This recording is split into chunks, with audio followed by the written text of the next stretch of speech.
Ai meninas, tudo bem? Vamos falar hoje de uma personagem da Bíblia do Antigo Testamento. O nome dela é Ana. Ana, ela foi a mãe de Samuel. E quem foi Samuel? Samuel foi um grande profeta da Bíblia. E esse grande profeta da Bíblia, Samuel, foi ele quem ungiu o rei Davi como rei de Israel. Então aí você tem a importância dele, né? Não só por isso também, porque Israel, como era um profeta, ele conversava, ele tinha comunhão com Deus. Mas muito mais importante também, quem foi a mãe deste homem? Quem foi a mãe deste homem foi Ana. E para a gente entender melhor aqui esse contexto, eu vou fazer assim, eu vou ler, tá? Eu vou ler aqui na Bíblia, por quê? Porque foi a forma que me impactou. Então, eu acredito que se eu ler e conversar com vocês, talvez vocês também sejam impactados da mesma forma que eu fui. Então, tá no livro aqui de 1 Samuel. Eu vou lendo, mas vou lendo de uma forma rápida, por quê? Porque quem quiser ler tudo com calma é 1 Samuel 1 e 2. 1 e 2. Então tinha um homem, esse homem, o nome dele era Eucana. Então esse Eucana, aqui ó, ele tinha duas esposas. Uma era Ana, que é o que a gente vai conversar hoje, e o nome da outra era Penina. A Penina, ela tinha filhos, só que a Ana não tinha filhos. E o que que acontece? Esse homem, Eucana, ele adorava o Senhor, tá? Eu tô lendo de forma rápida aqui. E aí ele fazia ofertas para o Senhor e ele ofertava para o Senhor, para a esposa e para os filhos, tá? Sempre quando ele fazia essa oferta, ele fazia oferta para ela, mas para a Ana, né, que era a outra esposa dele, ele dava uma porção digna, pois ele amava a Ana. Mas o Senhor havia fechado seu ventre, isto é, a Ana não tinha filhos com ele, mas ele amava a esposa dele. Tudo bem. Só que a Penina provocava muito a Ana. Como a Ana não tinha filhos, ela ficava lá provocando. Ah, eu tenho filhos, você não tem. E isso para Ana era um motivo de muita tristeza, porque ela não tinha filhos. Tá. Aí eu tô avançando, tá? Bom, e como ele fazia assim ano a ano, quando ela subia à casa do Senhor, deste modo, ela, a Penina, a provocava. Por isso, ela chorava e não comia. Então disse Elcana, seu marido, a ela, a Ana: Ana, por que tu choras? Por que tu não comes? E por que o teu coração está entristecido? Não sou eu melhor para ti do que 10 filhos? Assim Ana se levantou depois de eles haverem comido em Siló e depois de eles haverem bebido. Ora, Eli, o sacerdote, assentou-se no assento junto com uma coluna no templo do Senhor. Ela, Ana, estava em amargura. Porque imagine você, né? Ele era casado, tinha duas mulheres. A outra ficava espizinhando ela, porque ela não tinha filho. Ela queria muito ter um filho e não conseguia gerar. E naquela época, um ginecologista, fertilização, não, né? Não tinha nada dessas coisas. E ela estava muito amargurada. E aí o Eli, que era um sacerdote da época, um profeta da época, cadê? Ele observou ela, porque o que que acontece? Ela estava nesse templo e ela estava orando, só que ela estava com muita amargura, muita tristeza, ela chorava, né? E nesse momento que ela estava de profunda amargura, profunda tristeza, ela fez um voto. É porque ele também falando aqui, ó, ela fez um voto.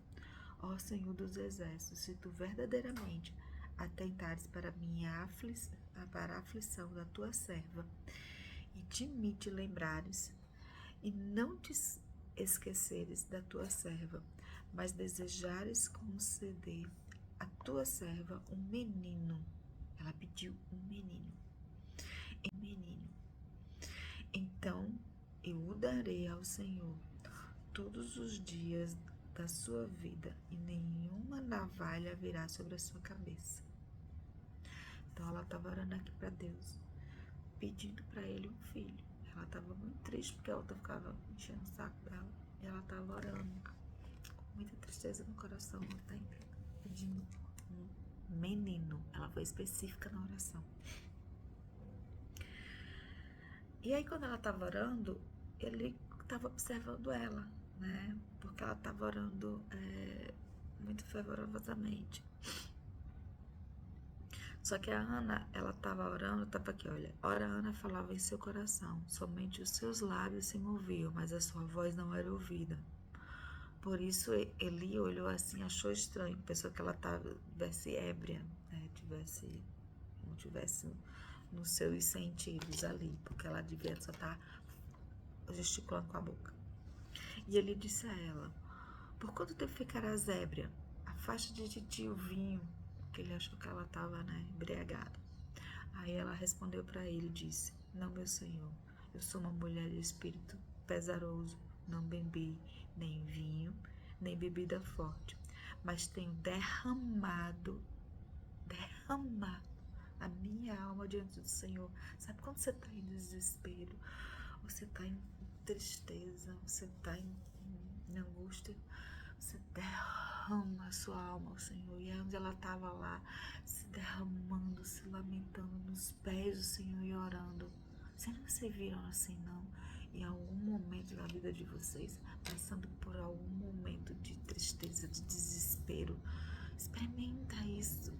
Se derrama nos pés dele, assim como a Ana fez. Beleza, vamos continuar. Tá. Não consideres tua serva como uma filha de Belial, pois a profusão da minha queixa e angústia tenho falado até aqui. Então ele respondeu e disse: vá em paz. Ele entendeu, né? Ele disse: vá em paz. E o Deus de Israel te conceda a tua petição que lhe fizeste. Beleza. Aí passou o tempo. Ela. Cadê o tempo? Não. Aí tem um momento aqui falando muito interessante, né? Então, vou ler. E eles se levantaram cedo pela manhã e adoraram diante do Senhor e retornaram. E chegaram à sua casa Ramá, que, né, eles viajavam para a cidade para fazer a adoração, para fazer os sacrifícios, e depois eles voltaram para a casa dele, que é a Ana, o esposo dela, o Elcana, e a Penina, né? A família toda voltou para casa. Aí quando eles voltaram para casa, para Ramá, e Elcana conheceu Ana. Quando na Bíblia fala conheceu, é que eles, né, tiveram relações, ele e a Ana, sua esposa. E o Senhor se lembrou dela. Portanto, sucedeu que quando chegou o tempo, depois de Ana ter concebido, ela concebeu nesse momento.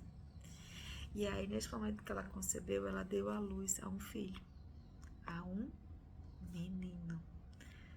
Quem que a Ana estava pedindo? Derramando-se, derramando. Imagina a aflição que essa mulher não estava sentindo. E ela pediu um menino.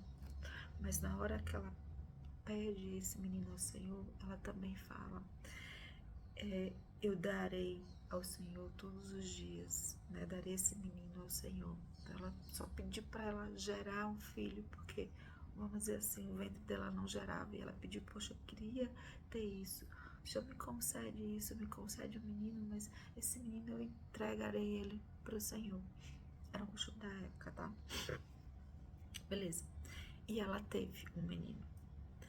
Então. E aí deu à luz um menino e o chamou de Samuel, porque eu pedi ao Senhor.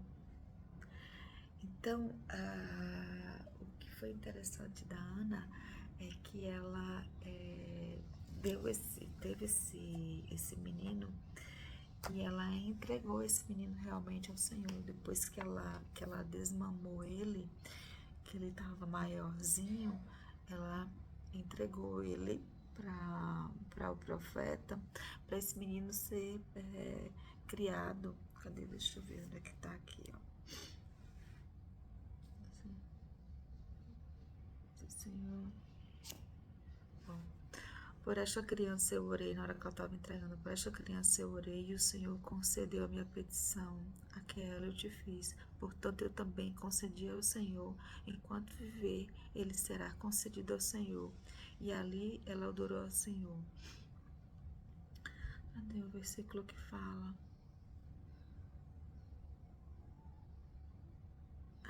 Isso não vai ficar grande, tá? Esse vídeo. Mas enfim, ela entregou ao Senhor o filho dela. E a entregou. Gente, olha só, vamos pensar. Você quer muito ter um filho. Aí você pede, Senhor, tu gera um bebê. Tá ali. Você desmama, ele já tá grandinho, ele já tá mais independente. E você pega esse serzinho que você gerou, que você ama, e você tem mais apreço, que você tem mais amor. Qual mãe que não vai amar e ter apreço por um filho? E ela pega essa criança, ela entrega pro Senhor. Por quê? Porque ela falou, meu Deus, o Senhor me faz gerar, mas eu te dou essa criança. Ela cumpriu com a palavra dela. Então ela entregou para o Senhor o que ela tinha de mais precioso. Quem é mãe sabe que o mais precioso que a gente tem são os nossos filhos. E ela entregou o que ela tinha de mais precioso para ele. E sem reservas. E aí, o Senhor depois, ele superabundou. O que eu quero chegar é nesse ponto. A Ana, depois que entregou o filho, esse menino, ela teve mais outras crianças. Ela teve mais 5 filhos.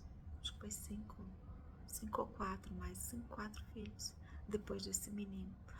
Deus superabundou. Olha só, ela orou pedindo uma criança. E essa uma criança, ela disse que ela ia entregar para o Senhor. E ela entregou a ele sem reservas. E aí, quando ela fez isso, o Senhor superabundou em graça e em bênção para ela e deu mais filhos, gerou mais crianças no ventre dela. Ele superabundou. E aí, onde que eu quero chegar? O que eu até escrevi aqui. Ó. A oração de Ana, ela pediu fervorosamente e ofereceu algo em troca e cumpriu. Ela ofereceu e ela cumpriu. Ela não reteve, ela cumpriu o que foi prometido por ela e sem reservas. E deu o que era mais precioso para ela, que era o filho. Mas ela deu um coração tranquilo. E o Senhor a recompensou com mais filhos. O que a gente tira nisso? É que quando você entrega ao Senhor sem reservas, Ele tem superabundância em te abençoar. Você entregar com um coração desprendido, né? Sem reter, o Senhor acaba te dando em superabundância. É fácil? Não é fácil. Deve ter sido fácil para Ana? Não, entregar o filho, não foi. Mas ela entregou sem reservas. E o Senhor abençoou ela. O Senhor honra os nossos pedidos. Ele nos honra quando a gente pede para Ele. Era isso que eu queria trazer isso hoje para vocês. Me impactou muito. Pedir, ser específica na oração, não ter reservas, cumprir o que você tá se propondo e ter o coração desprendido. E aí Deus te dá em superabundância. Você ganha a graça. É isso. Beijo.